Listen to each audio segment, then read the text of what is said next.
exposure incident.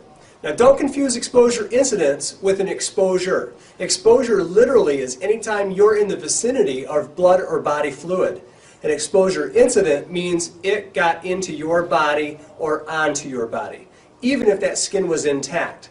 If this event occurs, it becomes an incident, and there are some steps that need to be followed. The first step is to go and decontaminate as fast as possible. If it's in your eyes, nose, mouth, or other mucous membrane, the goal is to get it out of there.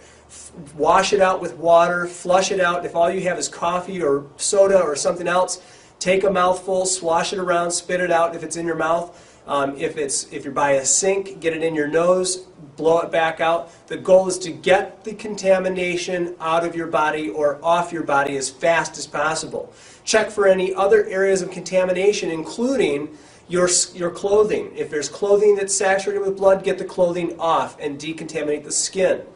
Then after you've decontaminated, it's time to go find a supervisor or your employer and make them aware that you just had an exposure to blood or body fluid. Explain what happened, where it happened, why it happened, how it happened, and what you did to decontaminate afterwards.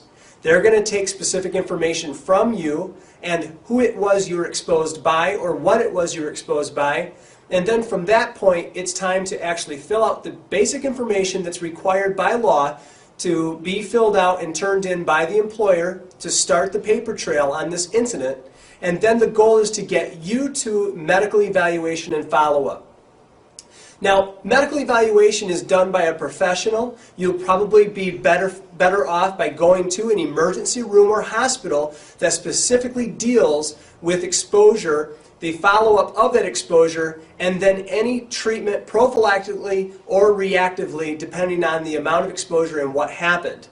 You only have about 2 hours from the time it occurs to the time you get that medical evaluation to begin a prophylactic treatment in order to maximize your best proactive antiretroviral treatment. Now, this isn't to cause a panic. It's not to make you afraid to work. This is to empower you to be able to know what you can do in your workplace to prevent, to react, and to follow up whenever you have to deal with a blood-borne exposure.